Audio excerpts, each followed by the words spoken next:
one of the most satisfying feelings in Rocket League. Flicking the ball with such force that it is basically unsavable. A flick that is named after a pro player who is both loved and hated for how well he can do it. Allow me the honor to teach it to you.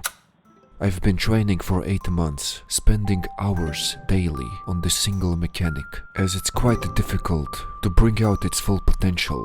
First, you need to be extremely good at dribbling the ball, because before doing the flick it needs to be on the very tip of your car. When you feel comfortable, jump, and you will immediately need to turn to one side. Now comes the difficult part. Press A roll right and hold it, add driving backwards and jump. And notice I started to boost right before doing the flick, but how much you use boost will vary in every setup, as its only purpose is to make your car go faster than the ball. While dribbling, your car needs to be pretty fast, but never supersonic. The biggest downside for this flick is that it requires a lot of space, but there are a lot of ways you can get that space. Right after winning a kickoff, the opponent will often retreat to their corner boost, and you can try to use this time to make your setup. But at least for me, more often than not, my setup starts from my own corner. But if you start from here, be mindful that your opponent can challenge you in the middle of this setup, which usually happens a little bit before you cross into the opponent's half. My personal favorite way to get space is by demoing the opponent. Right after the demo, don't panic. Grab some boost if you are lacking and start a dribble. After respawning, the opponent will most likely grab the corner boost. And if your flick is executed well, they shouldn't be able to get back to it. For me, a good mental imagery is that the moment I demo them, I enter free play. And it is just me and my Mawkzy Flick. If my setup and flick is good, that defender might as well not even be there. Another good way to make your opponent retreat is to boost starve them, but it is not as reliable as a demo, as smarter players tend to path over small pads and will stay close to you. Watch where your opponent's car is facing. If they are driving towards their net, more often than not, they are setting up for a shadow defense.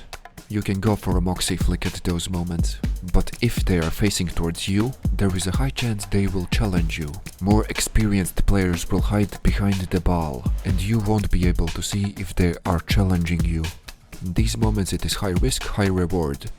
And I personally prefer using a diagonal flick in those moments instead of the 45-degree flick, but it all depends on how aggressive the opponent is and whether or not they already know you can Mawkzy Flick, as it is more likely that they will become aggressive once they see you dribbling a ball if they know you can launch it over 100 kilometers.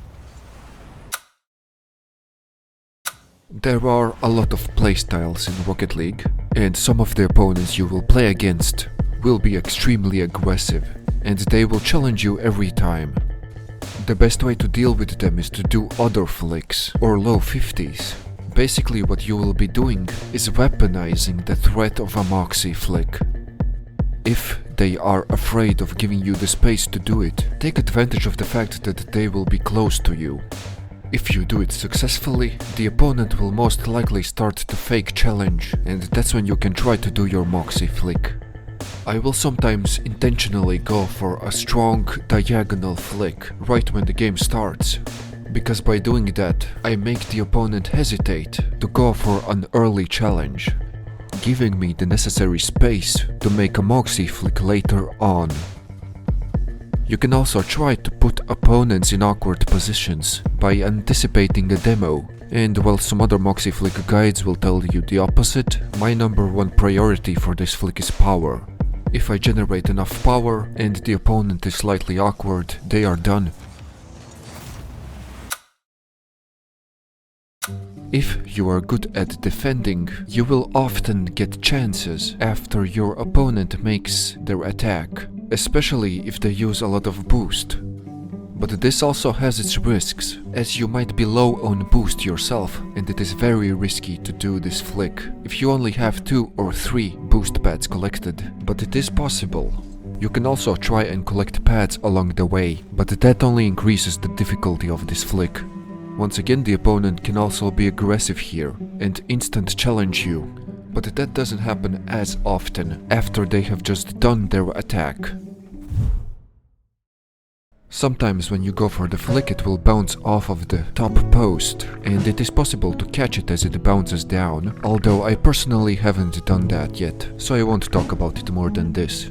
This flick mostly shines in 1v1s, but there are also moments in 2 versus 2 where you will have the space to do it. It will usually happen when one of the opponents overcommits or doesn't have much boost. But remember that in 2s, early challenges are a lot more common. Also keep in mind that the flicks you are seeing on the screen are the result of practice for 8 months, and at first your goal will be to flick it at 90 km per hour. And as for the limits of this mechanic, in free play I have personally managed to shoot it at 124 km per hour, but such power, at least for now, is a bit out of reach for me, as I only managed to do it around once per training session. Thank you for watching. Consider subscribing. I mean, it is free. Do it.